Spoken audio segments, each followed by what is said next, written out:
জানিয়ে দেব আজকের বাংলা নতুন সর্বশেষ সংবাদ। প্রথমেই শিরোনাম। মরণ ফাঁদে পা দিয়েছে আওয়ামী লীগ, এখন ধ্বংস নিশ্চিত।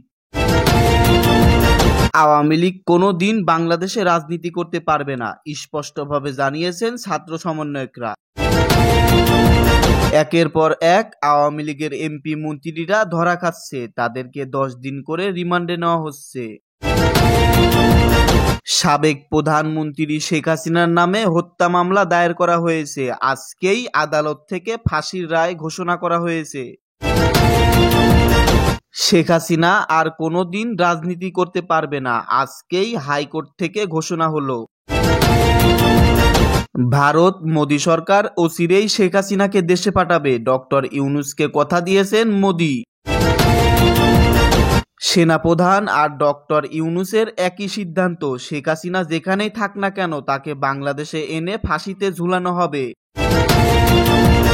এতক্ষণ শুনছিলেন বাংলাদেশে ঘটে যাওয়া সাম্প্রতিক প্রধান শিরোনামগুলো, এখন শুনবেন বিস্তারিত ভিডিও। মাননীয় স্বরাষ্ট্র উপদেষ্টার সাথে আজকের এই মতবিনিময়ে আমরা এসেছিলাম। প্রথমত তার দুটি বক্তব্যকে কেন্দ্র করে জনগণ এবং রাজনৈতিক দলের মধ্যে একটা ব্যাপক প্রতিক্রিয়া হয়েছে। আপনারা জানেন, বিশেষ করে আওয়ামী লীগকে সংগঠন গোছানোর বা রাজনৈতিক একটা কথা বিভিন্ন প্রেক্ষাপটে বলা, এটা একটা ব্যাপক প্রতিক্রিয়া হয়েছে। তো কাজে আমরা যেহেতু ছাত্র জনতার গণ অভ্যুত্থানের পর আমরা যেহেতু মনে করছি যে আওয়ামী লীগের এটা ঠিক যে অতীত অনেক ভালো ইতিহাস আছে, বাট গত 15 বছরে তার যে ইতিহাস সেটা পৃথিবীর সবচেয়ে জঘন্যতম ইতিহাস, এবং সর্বশেষ যে শাসক জনগণের উপরে গণহত্যা চালিয়ে বিদেশি আর্মি ইন্টারভেনশন করে ক্ষমতায় থাকতে চায়, তার মতো দেশদ্রোহী প্রধানমন্ত্রী এবং সেই ফ্যাসিস্ট রাজনৈতিক দল বাংলাদেশে কোনোভাবেই রাজনীতি করতে পারে না। সেই জায়গা থেকে পরিষ্কারভাবেই আওয়ামী লীগকে নিষিদ্ধের দাবিতে এবং প্রধানমন্ত্রীকে দেশে ফিরিয়ে এনে বিচারের মুখোমুখি করার দাবিতে সমগ্র দেশবাসী আন্দোলন করছে, প্রতিবাদ করছে।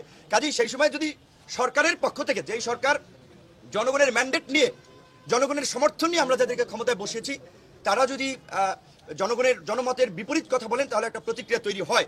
আজকে এই বিষয়টা আমরা তার কাছে জানতে চেয়েছি আসলে কি, এবং বর্তমান প্রেক্ষাপটে তিনি পরিস্থিতিকে কিভাবে দেখছেন, আমাদের কাছ থেকে কি সহযোগিতা চান এবং আমরা কি চাই তার কাছে।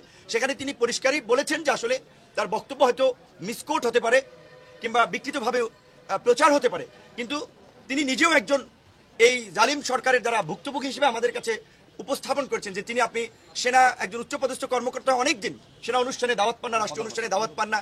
কাজী তারা অবশ্যই এই যে গণহত্যা চালিয়েছে যে ঘাতকরা, তাদের বিচার চান এবং গণহত্যাকারীদের দৃষ্টান্তমূলক শাস্তির মাধ্যমে বাংলাদেশে যেন আর কেউ এই দুঃসাহস দেখাতে না পারে, সেটি তারা নিশ্চিত করতে চান। এই একটা কনসার্নের জায়গা। পাশাপাশি বর্তমান পরিস্থিতিতে ল অ্যান্ড অর্ডার স্বাভাবিক করার জন্য বিশেষ করে পুলিশি ব্যবস্থা ফাংশন করাটা খুবই জরুরি। কিন্তু আপনারা ইতিমধ্যেই লক্ষ্য করেছেন যে পরিস্থিতি তৈরি হয়েছে, তাতে অনেক জায়গায় পুলিশ মনোবল হারাচ্ছে, অনেকে কাজে যোগদান করেনি, এবং গত 15 বছরে যেভাবে দলীয়করণ করা হয়েছে, কাজে সেখানে যদি দলবাজদেরকে চাকরিচ্যুত না করা হয়, ব্যবস্থা না নেওয়া হয়, তাহলে কিন্তু পুলিশের মধ্যে এই অস্থিরতা চলতে থাকবে। এক পক্ষ কাজে যোগদান করবে, আরেক পক্ষ যোগ না দেওয়ার জন্য উস্কানি দেবে। এমনকি আমরা পুলিশের মনোবল বৃদ্ধির জন্য আমরা একটা প্রস্তাব করেছি যে ঝুঁকিপূর্ণ এলাকাগুলোতে পুলিশের সাথে অন্তত 10 সদস্যের একটা সেনা টিম মোতায়েন করা। একই সাথে 64 জেলায় এবং যে কয়টা থানা এবং উপজেলা আছে, সমস্ত জায়গায় নতুন ওসি এবং পুলিশ সুপারকে নতুন করে নিয়োগ দেওয়া বা পদায়ন করা। কারণ হচ্ছে আমরা ইউনিয়নেরও দাবি জানিয়েছি, সেটা জনপ্রশাসন মন্ত্রণালয় করবে, কিন্তু একই সাথে এটা আমরা সমস্ত সরকারি চাকুরিজীবী কর্মকর্তা কর্মচারীদেরকে অভয় দিতে চাই, যারা এই ফ্যাসিস্ট শক্তির সহযোগী ছিলেন না, অন্যায় করেননি, তাদের কারো চাকরি যাবে না।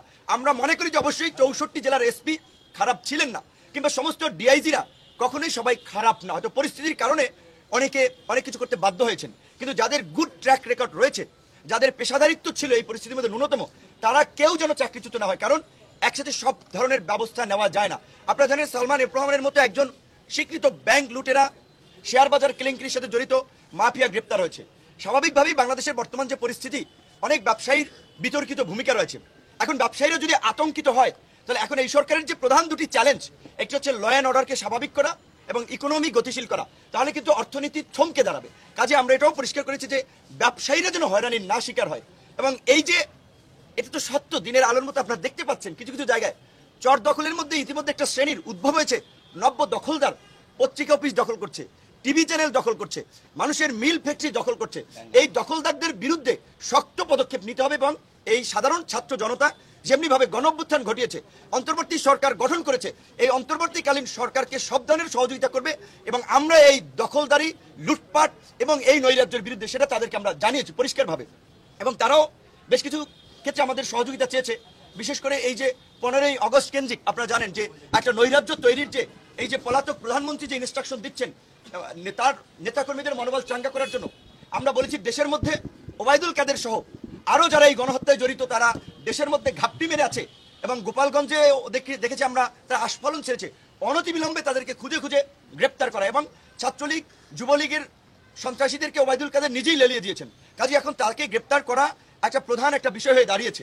তাকে গ্রেপ্তার করলে অনেক কিছু বের হয়ে আসবে। পাশাপাশি ছাত্রলীগ যুবলীগ যেহেতু এই আন্দোলনে ভায়োলেন্স করেছে, সরাসরি গুলি চালিয়েছে এবং ষষ্ঠ উপদেষ্টা মহোদয় নিজেই বলেছেন তিনি আপনার 7.6 mm গুলি যিনি বিডিআর সদস্যের এই আপনার সিনাতে দেখেছেন। তো কাজে এই যে চিহ্নিত অস্ত্রধারী সন্ত্রাসীদেরকে অনতিবিলম্বে গ্রেপ্তার করা, সকল ধরনের অবৈধ এবং বৈধ অস্ত্র জমা নেওয়া এবং এই সন্ত্রাসী কর্মকাণ্ডের জন্য রাজনৈতিক দলকে নিষিদ্ধ, সেটা নির্বাহী আদেশ কিংবা আপনার নির্বাচন কমিশন অনেক নিয়ম নীতির মধ্যে দিয়ে হবে, কিন্তু ছাত্রলীগ যুবলীগকে সন্ত্রাসী সংগঠন হিসেবে চিহ্নিত করে স্বরাষ্ট্র মন্ত্রণালয়ে প্রজ্ঞাপন দিতে পারে, আমরা তার কাছে সেটি দাবি জানিয়েছি।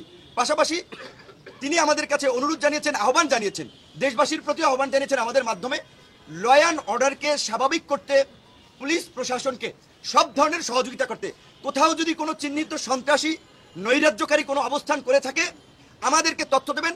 তার ব্যক্তিগত নাম্বার, তার কর্মকর্তাদের নাম্বার আমাদেরকে দিয়ে দিয়েছে, তারা পরিষ্কারভাবেই বলে দিয়েছে আমরা তাদের তথ্য দেওয়া মাত্রই তাদের বিরুদ্ধে পদক্ষেপ নেওয়া হবে।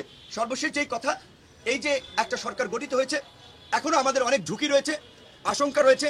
কাজে আগামীকালকে থেকে ইতিমধ্যে বিভিন্ন রাজনৈতিক দল, ছাত্র জনতা সবাই আওয়ামী লীগকে নিষিদ্ধ করা সহ বিভিন্ন দাবিতে রাজপথে নামছেন।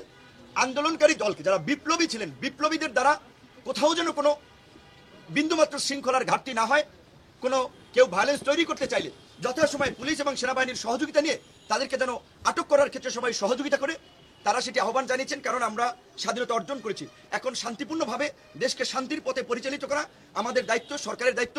এই সরকারের রাষ্ট্র পরিচালনায় অনেকের অভিজ্ঞতা নাই, কাজে আমরা যদি সহযোগিতা না করি, সেই সহযোগিতা ছাড়া তারা কিন্তু সাকসেস হবে না। তাই সাংবাদিক, বিশেষ করে গণমাধ্যম।